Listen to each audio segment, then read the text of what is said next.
Good morning and welcome to everybody. Thank you for joining us for our webinar entitled Legal Practice in 2021, powered by LAWSA. My name is Mandy Kuhner and I'm the Editor-in-Chief of LAWSA, which stands for the Law of South Africa. And I've been responsible for its publication for 26 years.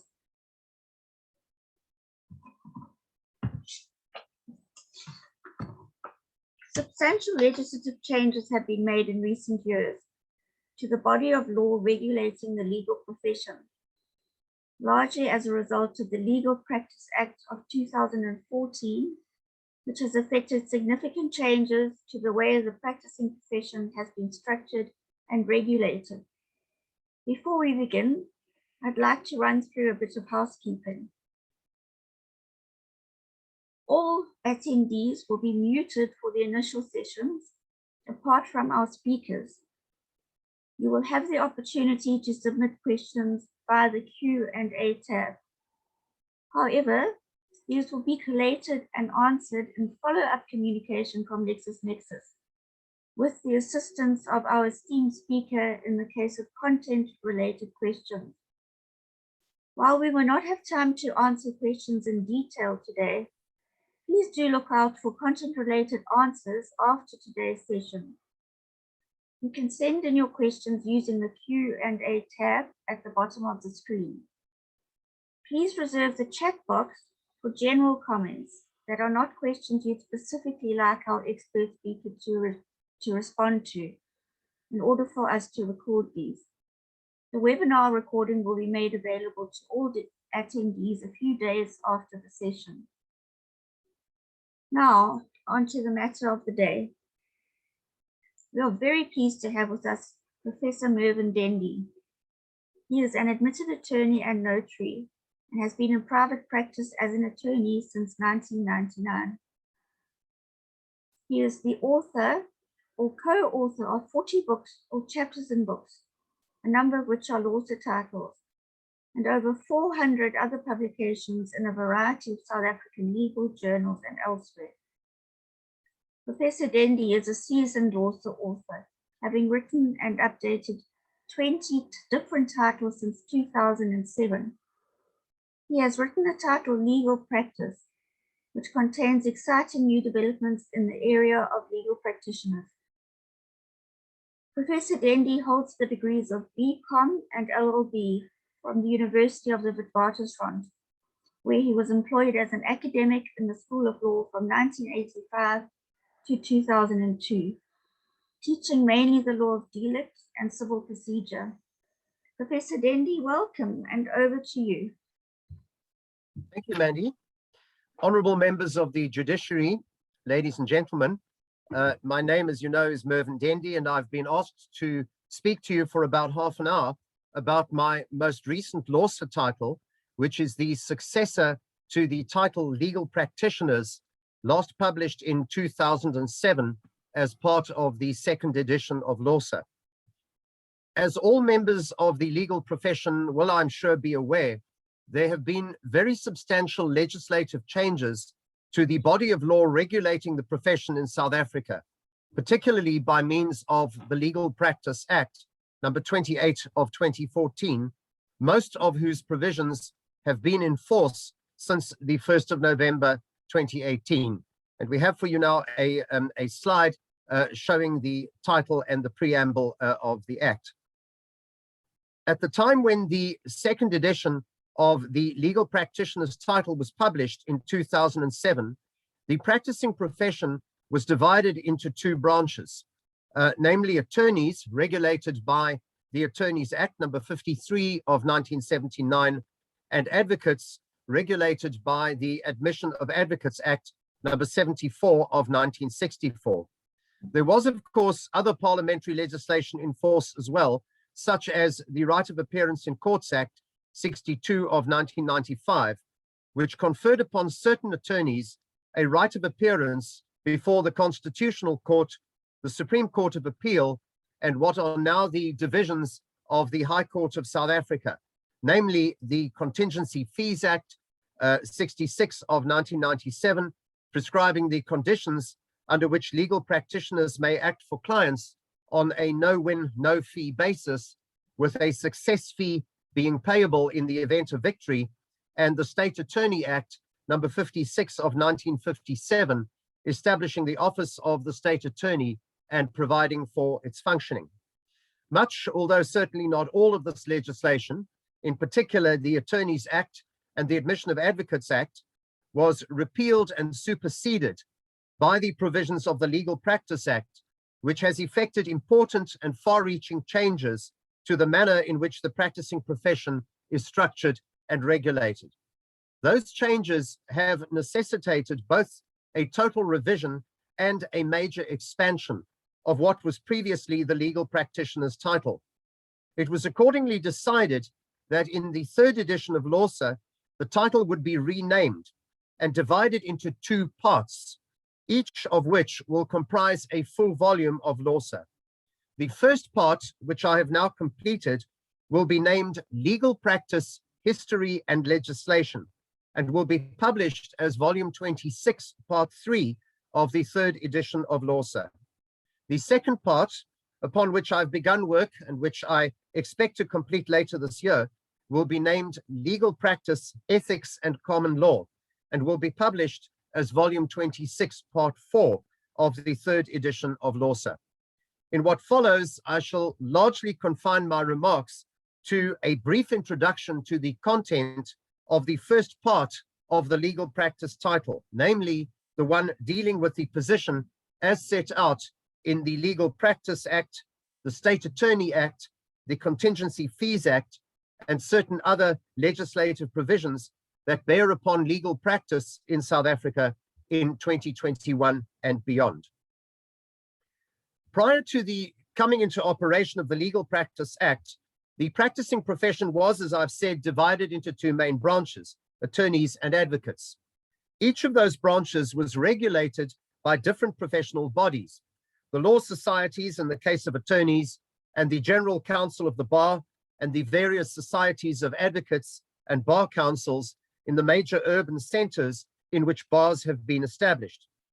As a rule, only attorneys were permitted to take work directly from members of the public, or off the street, as it has sometimes been put, while advocates were prohibited from doing so. Advocates were by and large constrained to accept briefs only on instructions from an admitted and practicing attorney.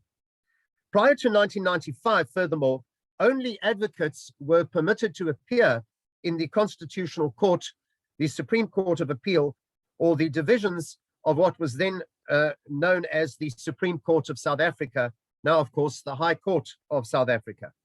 Hence the expression, the divided bar. In 1995, the first major change to this regime was ushered in by the Right of Appearance in Courts Act, in accordance with which certain attorneys, mainly though not exclusively those holding the LLB degree, were granted a right of appearance in all the superior courts of South Africa. Although the Right of Appearance in Courts Act has been repealed by the Legal Practice Act, the new act contains provisions which preserve the right of appearance granted to attorneys under the 1995 legislation, and also makes provision for qualifying attorneys to be granted such a right. Persons practicing as attorneys therefore fall into one of two groups. First, those who have a right of appearance in the High Court, the Supreme Court of Appeal, and the Constitutional Court, and secondly, those who do not have such a right of appearance. Perhaps the single most far-reaching change ushered in by the Legal Practice Act is that the right of advocates to take work directly from members of the public without the intercession of an instructing attorney has been created. The right to do so is contingent upon the advocate opening and conducting a trust account, applying for and obtaining a Fidelity Fund certificate, and accordingly being subject to the same requirements with regard to the keeping of books of account and an annual audit of those books that apply to attorneys on the practicing role. The advocates branch of the profession is thus itself now divided into two distinct groups. First, so-called referral advocates, who practice in the traditional manner, taking instructions only from practicing attorneys and who are not required to hold a Fidelity Fund certificate. And secondly, so-called trust account advocates who are entitled to take work directly from members of the public, but who must hold a Fidelity Fund certificate and comply with all the legal requirements which that entails. It is therefore apparent that although South Africa retains a divided bar under the Legal Practice Act, the present structure of the profession may be described as being a hybrid one in the light of the following considerations. 1, the degree qualification for both advocates and attorneys is now the same, namely the Baccalaureus Legum or LLB degree, which may be taken either as a 4-year undergraduate degree or as a postgraduate degree following the grant of an undergraduate degree, such as a Bachelor of Arts or a Bachelor of Commerce degree. 2, there is now a single regulatory body for both advocates and attorneys, namely the South African Legal Practice Council. The Legal Practice Council is a successor to the law societies that previously governed the attorney's profession, but it also now has jurisdiction over advocates. 3, practical vocational training is now compulsory for persons wishing to be admitted as either advocates or attorneys, whereas previously there was no such vocational training requirement for advocates. 4, a person cannot be admitted as a legal practitioner of any stripe without passing a competency-based examination or assessment for candidate legal practitioners, as determined in the rules of the Legal Practice Council, whereas previously the Admission of Advocates Act prescribed no such examination as a prerequisite for admission as an advocate. 5, a person admitted to the practicing legal profession by the High Court is no longer admitted as either an advocate or an attorney, but rather as a legal practitioner, which is defined in the Legal Practice Act to mean, and I quote, an advocate or attorney admitted and enrolled as such in terms of sections 24 and 30 respectively. And we have for you now a slide showing the important provisions of section 30 of the Legal Practice Act. 6, all practicing legal practitioners now have their names recorded on a single roll of legal practitioners. There are no longer separate rolls of advocates and of attorneys as there were before the 1st of November 2018. 7, it is possible now to convert one's enrollment from advocate to attorney or from attorney to advocate purely on application to the Legal Practice Council without having first to apply to the High Court to be removed from one role and thereafter enrolled on another. 8, an advocate, like an attorney, as I've already pointed out, may now accept work directly from members of the public without the intercession of an instructing attorney, provided that the advocate holds a Fidelity Fund certificate and conducts what has been termed a trust account practice.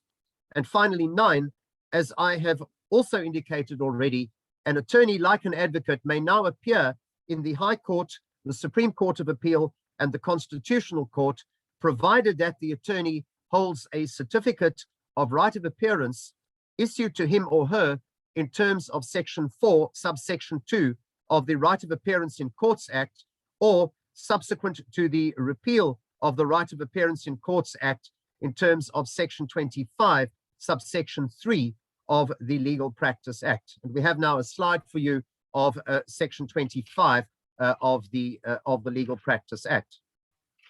There are important incidental changes in addition to those that I have just mentioned, such as the abolition of the rule that an attorney may practice only within the area of jurisdiction of the division of the High Court which admitted him or her, unless he or she is first enrolled by another such division within whose area of jurisdiction the attorney wishes to practice.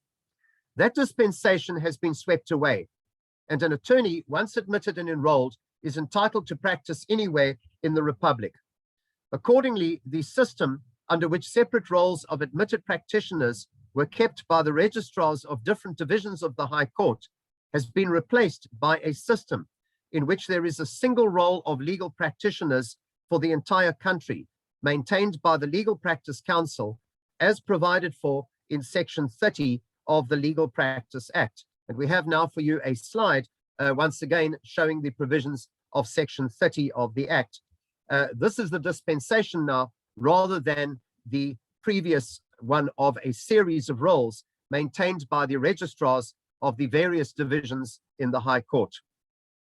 Another significant innovation is the provision made for the appointment of a legal services ombud, whose office is established as a juristic person by Section 45, subsection 1 of the Legal Practice Act. The objects of the legal services ombud are set out in Section 46 of the Legal Practice Act. And we have for you now a slide showing Section 46 of the Act. Section 46 provides that the objects of the legal services ombud are as follows: A, to protect and promote the public interest in relation to the rendering of legal services as contemplated in the Act. B, to ensure the fair, efficient, and effective investigation of complaints of alleged misconduct against legal practitioners. C, to promote high standards of integrity in the legal profession. And D, to promote the independence of the legal profession. Judge Siraj Desai, who retired from the Western Cape High Court in December 2020, has been appointed as the first legal services ombud for a 7-year term. These and other changes wrought to the structure and governance of the practicing legal profession have been brought about in order to achieve important objectives, which are set out in the preamble to the Legal Practice Act. And we have for you again the slide showing the title and the preamble to the Act. Those objectives include the following: providing a legislative framework for the transformation and restructuring of the legal profession into one which is broadly representative of the Republic's demographics under a single regulatory body, ensuring that the values underpinning the Constitution of the Republic of South Africa of 1996 are embraced and that the rule of law is upheld, ensuring that legal services are accessible to members of the public, and in particular to indigent persons, the removal of unnecessary or artificial barriers to entry into the profession, strengthening the independence of the profession, and finally ensuring the accountability of the legal profession to the public. This overview of the Legal Practice Act brings me to a discussion of the contents of the legal practice title. Because the Legal Practice Act is not merely a piece of consolidating legislation, but effects fundamental changes to the structure and governance of the practicing profession, it is impossible to achieve a proper and full understanding of the significance of the Act, or to appreciate how the Act will be applied, without first delving into the history of the structure of the legal profession in South Africa. Courts in South Africa have found themselves constrained to analyze and survey that history whenever they've been confronted with some or other res nova, some new and previously undecided question involving the proper application of the legislation governing the practicing legal profession. Such instances might, for example, include sporadic attempts by renegade practitioners to bend the existing rules or to practice outside the strict parameters laid down in the governing legislation. One can imagine, for example, the case of a referral advocate who takes work directly from a member of the public without the involvement of an instructing attorney, and who then tries to justify his or her conduct by arguing that he or she should be permitted to do so because he or she has not taken any deposit from the client to cover future fees and disbursements. Such a situation would in all probability constrain a court to delve into the history of the regulation of the profession in order to determine whether such conduct is indeed in violation of the provisions of the Legal Practice Act, as would prima facie appear to be the case. Doubtless, other situations can be envisaged in which the history of the regulation of the legal profession in this country will become relevant. This occurred recently in the case of ex parte Goosen, and we have now a slide showing for you the report in that case. which was a decision of a full bench of the Gauteng local division in Johannesburg, in which the court was called upon to consider the position of persons who immediately prior to the 1st of November 2018 qualified to be admitted as advocates or as attorneys in terms of legislation that was repealed by the Legal Practice Act, and who after the 1st of November 2018 sought admission without having complied with additional or different admission requirements created by the Legal Practice Act.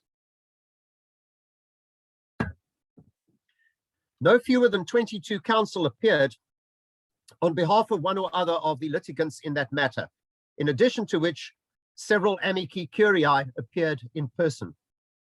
A perusal of the judgment in Goosen reveals that the court considered the earlier legislation in order to arrive at what it found to be a proper understanding of the relevant provisions of the Legal Practice Act. I have therefore, in the history and legislation part of the legal practice title, spent some time setting out in more detail than appears in any other work of which I'm aware, the history of the regulation of the legal profession in South Africa, starting with a brief background of the structure of the practicing profession in Roman, Dutch, and English law, proceeding with a consideration of the structure of the profession in the Cape, the Transvaal, Natal, and the Orange Free State prior to the formation of the Union of South Africa in 1910, and followed by a detailed history of the structure of the profession from 1910 to 2018, dealing separately with the requirements from time to time regulating admission as an advocate and admission as an attorney. In the course of this historical discussion, I've attempted to identify and discuss the difficulties and anomalies created by the governing legislation that was in force immediately prior to the 1st of November 2018, with a view to explaining the problems which the draftsmen of the Legal Practice Act were called upon to resolve in the new Act.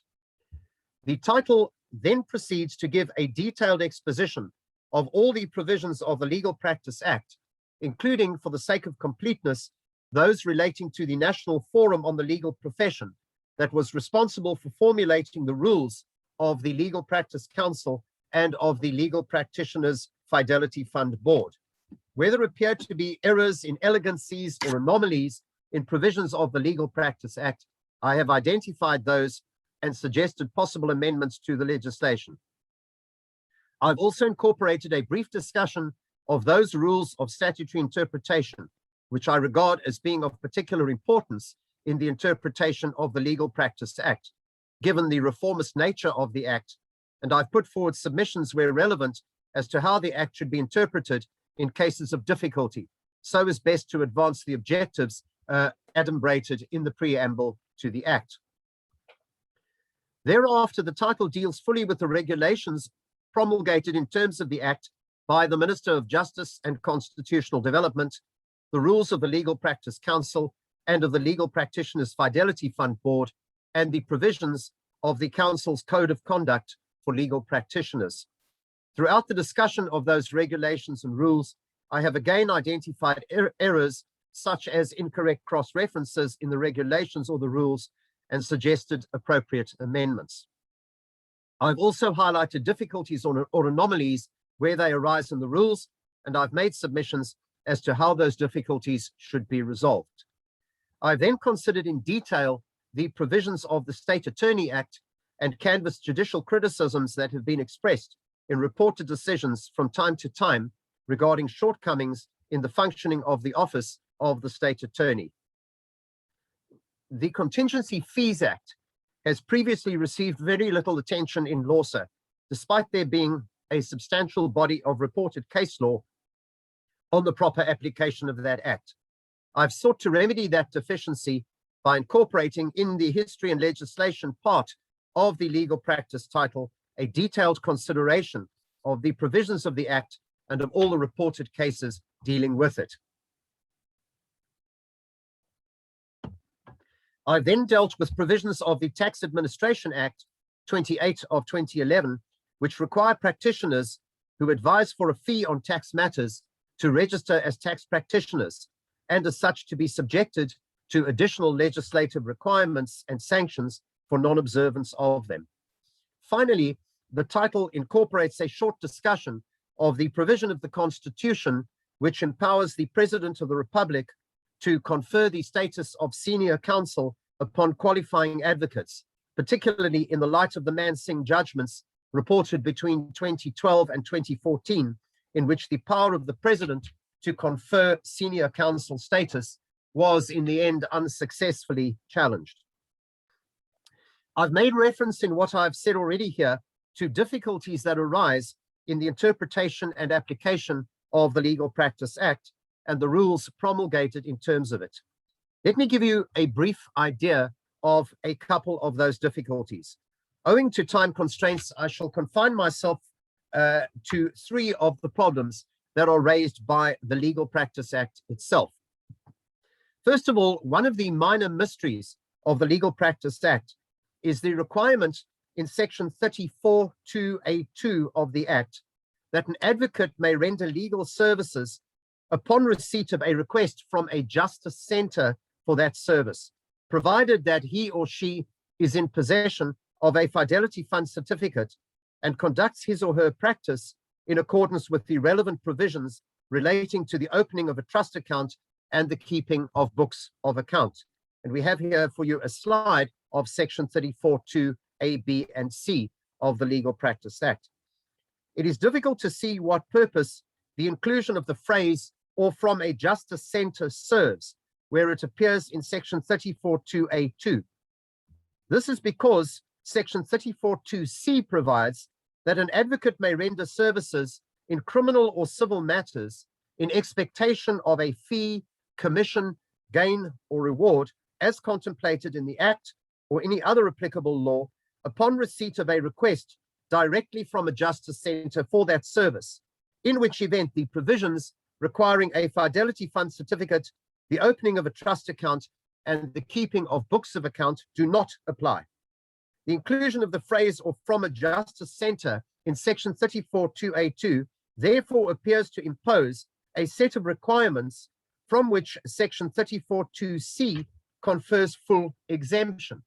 The only difference between the wording that imposes the requirements in section 34(2)(a)(2), where instructions are accepted directly by advocates from justice centers, and the exemption from those very requirements created by section 34(2)(c), is the use of the words "in criminal or civil matters" in the exempting provision. It is unclear, however, in what matters other than criminal or civil matters an advocate could possibly be instructed by a justice center. And therefore it is unclear in what way, if any, the exemption created by section 34(2)(c) is narrower than the requirements from which exemption is conferred. In short, insofar as direct instructions to advocates from justice centers are concerned, the exemption is as wide as the rule, which begs the question why the rule was promulgated in the first place. To put it differently, the use of the phrase "or from a justice center" in section 34(2)(a)(2) would appear to be tautologous. It seems that the meaning of section 34(2) would be exactly the same if that phrase was omitted from section 34(2)(a)(2). A second, more significant difficulty arises in relation to the right of attorneys to practice as partners in unincorporated partnerships. The Act provides that attorneys in private practice may practice only for their own account or as part of what is called a commercial juristic entity. So the question arises, are unincorporated partnerships commercial juristic entities in terms of the Legal Practice Act? And therefore, may attorneys practice at all in the form of unincorporated partnerships? We have here for you now a slide of section 34, subsection 7 of the Act, where this issue is dealt with. According to the Act, a commercial juristic entity may be established to conduct a legal practice, provided that in terms of its founding documents, A, its shareholding, partnership, or membership, as the case may be, is comprised exclusively of attorneys. B, provision is made for legal services to be rendered only by or under the supervision of admitted and enrolled attorneys. And C, all present and past shareholders, partners, or members, as the case may be, are liable jointly and severally, together with the commercial juristic entity, for the debts and liabilities of the commercial juristic entity that are or were contracted during their period of office and in respect of any theft committed during their period of office. The expression commercial juristic entity is not, however, defined anywhere in the Legal Practice Act. It may be argued that unincorporated partnerships are indeed commercial juristic entities for purposes of these provisions, because they refer in A, that I've just read, to a partnership comprised exclusively of attorneys, while in C, that I've also just read, there appears a reference to partners. In addition, section 34(5)(b) of the Legal Practice Act provides that an attorney who practices as part of a commercial juristic entity may make over to, share, or divide any portion of his or her professional fee with another attorney by way of inter alia partnership. I've commented in the title that if it was the intention of the legislature to include an unincorporated partnership within the ambit of the concept of a commercial juristic entity, this has been expressed in the Act in a clumsy and unsatisfactory way. This is so for, among others, the following reasons. First, the use of the term juristic in the expression commercial juristic entities carries a strong imputation that what are being referred to are entities which are juristic persons, such as companies or close corporations, separate from their shareholders, members, or other persons who run their affairs, whereas partnerships do not have separate juristic personality in law from the partners who comprise the partnership. Secondly, the use of the term entity is inappropriate to describe a partnership, of which it has been authoritatively written by one of the leading authors on the law of partnership that, and I quote, "the basic principle or general rule is that a partnership is an aggregate, not an entity," unquote. Thirdly, the provisions I've referred to are successors to repealed provisions which deal expressly with companies that conduct attorneys' practices. As such, if there is any doubt about the interpretation of the current provisions, they will be interpreted in accordance with their repealed predecessors, which did not include unincorporated partnerships within their ambit. Fourthly, the references to shareholding, membership, shareholders, and members in the current provisions serve as a further indication that a commercial juristic entity is one which enjoys separate juristic personality from those who conduct its affairs, since the terms shareholding and shareholders are clearly applicable only to companies, while the terms membership and members apply to close corporations. Companies and close corporations are juristic persons, whereas unincorporated partnerships are not. Next, the requirement in the current provisions of the Legal Practice Act that all present and past partners are liable jointly and severally, together with the commercial juristic entity, for the debts and liabilities of the commercial juristic entity as are or were contracted during their period of office makes sense only in the context of a commercial juristic entity that is a separate juristic person from those who conduct its affairs. This is because in law, a partnership not having juristic personality cannot be held liable for any debts separately from the partners themselves. Partners, therefore, can be held liable jointly and severally for partnership debts, but not together with the partnership itself.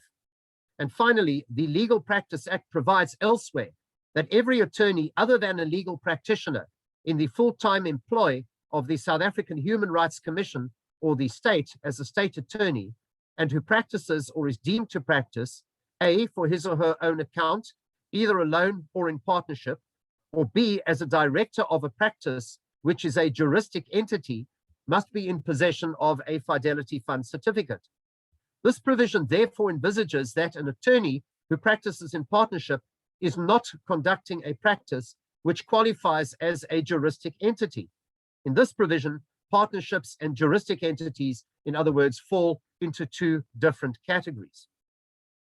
Another curious feature, by the way, of Section 34 is the omission of any provision stipulating what is to happen if a shareholder or member of a commercial juristic entity dies or ceases to conform with the requirements of the Legal Practice Act. Detailed provision for this was made in Section 23 of the Attorneys Act.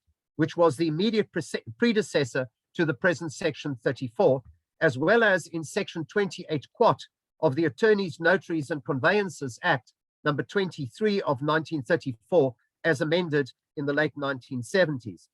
One would have thought that such provisions would have been reenacted with modifications if they were considered necessary in Section 34 of the Legal Practice Act. A third and final difficulty which arises in the application of the Legal Practice Act relates to the proper interpretation of various provisions in the Uniform Rules of Court, which on the face of them require certain functions connected with civil litigation to be performed by attorneys and not by counsel. Two of the many examples are Uniform Rule 18, Sub-Rule 1, and here we have for you a slide of Rule 18.1, which deals with the signing of pleadings in trial actions by advocates and attorneys, and another example, Uniform Rule 35, which deals with the processes of discovery, inspection, and production of documents. Those processes, according to the rule, are conducted by the attorneys of the parties. These provisions will now have to be applied not only where there is an instructing attorney on board, but also where a trust account advocate acts without the involvement of an instructing attorney. I make the point in the title that the Uniform Rules of Court must be interpreted in such a manner as to give effect to the provisions of the Legal Practice Act and not to frustrate those provisions, bearing in mind the following factors. First, the uniform rules are subordinate legislation and as such must not be allowed to override or inhibit the operation of provisions of the Legal Practice Act, which is original legislation. And secondly, like all legislation, the provisions of the Uniform Rules of Court must be interpreted bearing in mind the context in which they are applied. And the Legal Practice Act now forms part of that context.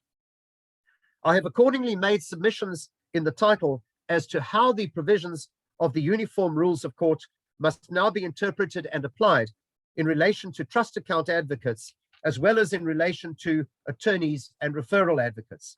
I proceed in the title to do the same in relation to provisions of the Magistrates Courts Act 32 of 1944 and the provisions of the Magistrates Court Rules, which also refer to functions to be discharged in connection with litigation by attorneys rather than by counsel.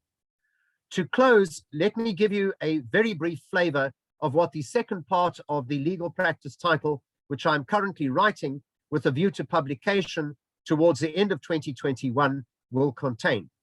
That part, which is subtitled Ethics and Common Law, will deal exclusively with ethical principles other than those enshrined in the Code of Conduct for Legal Practitioners, and which may be grouped broadly into three categories. First, the duties of legal practitioners towards the courts and court staff. Secondly, the duties of legal practitioners towards other legal practitioners. And thirdly, the duties of legal practitioners towards their clients. The Ethics and Common Law volume will then canvass various other aspects of legal practice laid down in common law sources, particularly reported case law, such as the circumstances under which a practitioner will be suspended from practice or struck off the roll, and the circumstances under which a practitioner who has been struck off will be readmitted. It is my hope that the two parts of the legal practice title will be of assistance not only to advocates and attorneys, but also to members of the judiciary and the magistracy in the course of their work.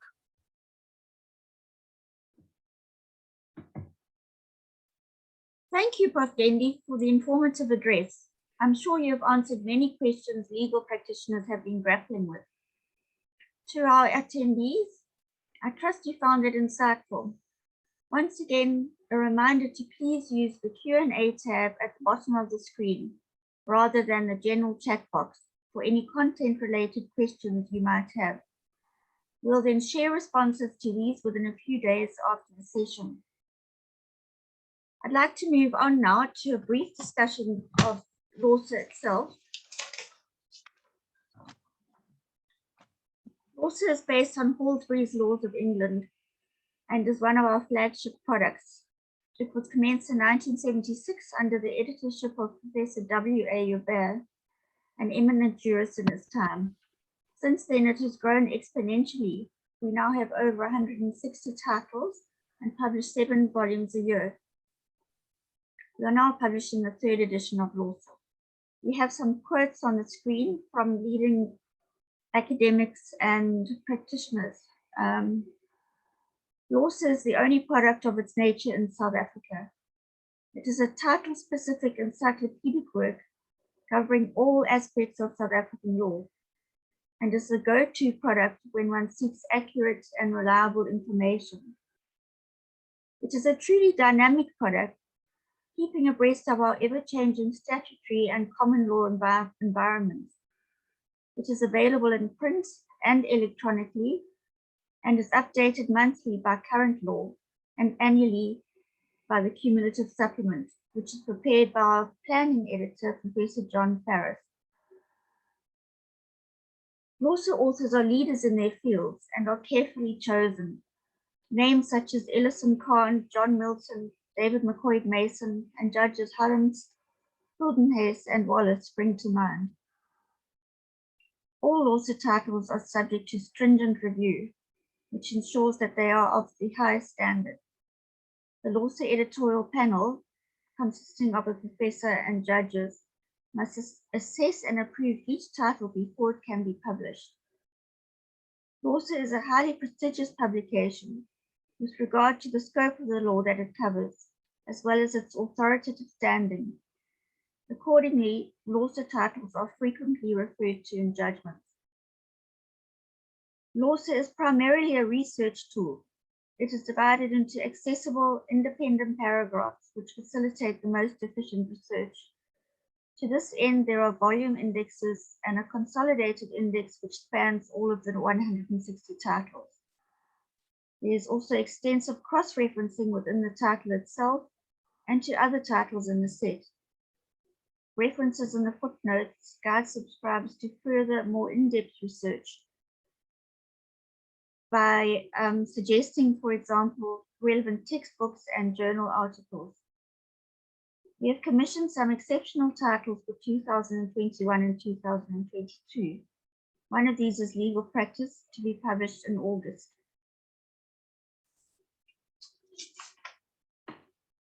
To give us a live demonstration of the Lexis Library LAWSA solution, I would like to introduce Tanya Dulop, an admitted attorney and product training consultant at LexisNexis.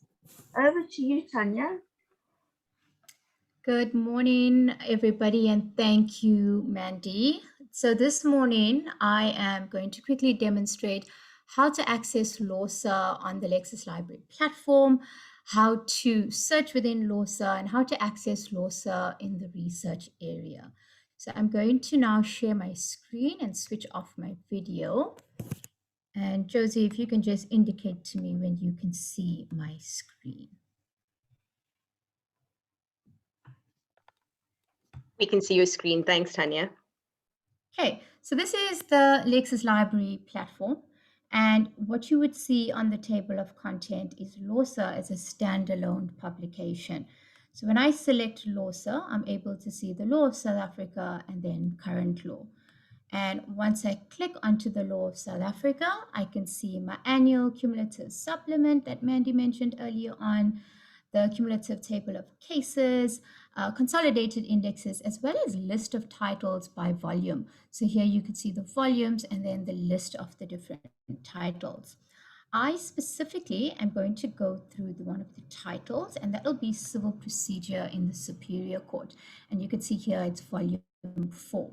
When I select Civil Procedure in the Superior Court, I can see here my author and the different paragraphs that's relevant. I'm now going to look at interdicts, and more specifically, I'm going to look at interim interdicts. So this is one way of accessing LAWSA from the table of content. I'm just going to wait for that page to load. Okay. So now here's your paragraph on interim interdicts, giving you the legal principles of the law within this paragraph, as well as hyperlinking you to legislation and case law that's been made mention. Now, in order to access that case, for example, there's a hyperlink. You would select it and it will take you to the particular case, as well as the treatment treatment of that case, which is known as your legal citator. Now, if I go a step back, I'm now back at my paragraph on interim interdicts. I'm aware that these links can take me to the cases, and I can also view now legislation that's been made reference to within this particular paragraph. I'm going to select the link for the legislation, and as you can see, I'm now able to view the legislation and then legislation judicially considered to the right of my screen. Again, that is the legal citator. Now, this is also subscription based. I'm back at my paragraph 54 with interim interdicts, and I'm also noting that 54 is highlighted in red. And this indicates that there is additional information to this paragraph that had become available subsequent to the publication of the volume. And this could be an amendment, a new case, or legislation that has been added to this paragraph. And now once I click onto 54, I'm hyperlinking now the blue hyperlink, which will now link to the annual accumulative supplement, where we could see the amendment or the new case, and in this particular example, a case that's been added to this topic. This ensures that you have the most current information, especially when looking at LAWSA. So I'm going to close my paragraphs now, and I'm going to go back to my table of content. Okay. And as I scroll further up from LAWSA, I'm going to close that. You also see current law appearing on the table of content. And current law updates LAWSA on a monthly basis in respect of new cases and legislation. And current law is then consolidated every year into the annual accumulative supplement. So I'm going to choose 2020 as an example. And I'm going to go through to the current issue for 2020. And you could see this displays now all of my topics. And here are the links now taking you to the updates. And I'm going to select it. And here you can see it shows you what's been added once you select that link. Okay, so that's one way of accessing LAWSA via the table of content. The other option you have is to conduct a search as well as to extract LAWSA volumes from the research areas. So I'm going to start with the research area. So the research area is accessible from the table of content under the tab Research Areas, or you could go to a particular country, and I'm going to choose South Africa, and here you would see your research areas. So what the research areas basically do is we provide you with different topics here, and you can see there's civil procedure, there's competition law, and within these particular topics, we've extracted the volumes in LAWSA that's applicable to that particular research area. So now I've chosen civil procedure in the research area. I'm now going to choose LAWSA, and you can see here would be all the different volumes in LAWSA that is civil related. So it's a very quick and easy way to extract your information or your volumes in LAWSA to that particular subject area or research area as such. And now again, if I chose Civil Procedure Superior Court, it takes me back to that volume 4. Right, so that is how you extract LAWSA from your research area. And then the final one is, how do we conduct a search in LAWSA using the search engine? Now, you'd have your general search engine appearing on top here. You can very quickly pre-filter. So click on the drop-down that says All Content and select LAWSA, because the aim is to search within LAWSA. And now you would just type in your search query. So again, I'm going to type in interim interdict. And what you'd notice is a box comes up with suggested phrases. This is called our predictive type ahead feature, and it's given you a set of predictive phrases that you can search within LAWSA. Now, I've searched interim interdict. I can see my suggested phrases here, and I'm going to look specifically at alternative remedy. And when I select that now, my search is now conducted specifically in LAWSA, as you can see in document type. And these are all of my different paragraphs that have been extracted relating to interim interdict alternative remedy. To the left of my screen are my filters. That means I can narrow down my results. And on the right here, it says show more. So that indicates to me exactly which volume in LAWSA does this extract come from. And you can see this particular one is volume 11. And then to access that search result, you simply click onto the blue links it takes you to that paragraph that you are interested in, also highlighting the relevant keywords and phrases that were searched for. And then a very handy tip is if you want to view all of the subparagraphs within this topic, you can choose the sync content option. It opens up a box for you. Choose content type, click sync content, and what it basically does is it synchronizes paragraph 407 on the table of content of interim interdict. And there you can see the rest of the paragraphs that are relevant. So that is a very quick overview of LAWSA and how to search within LAWSA, locate LAWSA on the table of content, as well as to extract information from the research area relating to LAWSA. Thank you very much. And Mandy, it's back to you. Thank you, Tanya, for taking us through some of what Lexis Library and LAWSA have to offer. Now, I'd like to draw your attention now to the poll on the screen.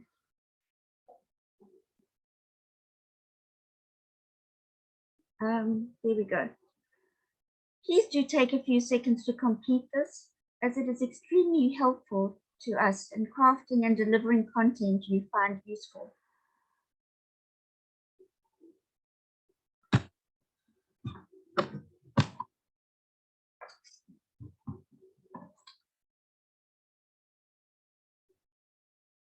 Okay. Well, thank you for doing that. I think we've reached the end of today's session now. Thank you so much to all of you for joining us.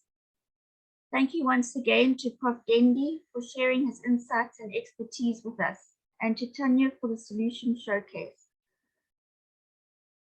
We trust you all found our session useful and look forward to connecting with you again soon.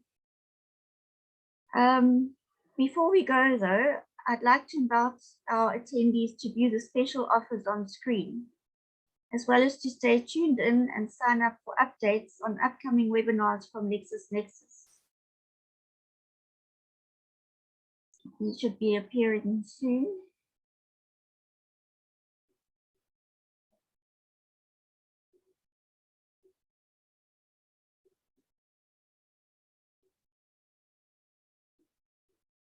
Okay, as mentioned earlier, the webinar recording will be made available within a few days, together with any answers to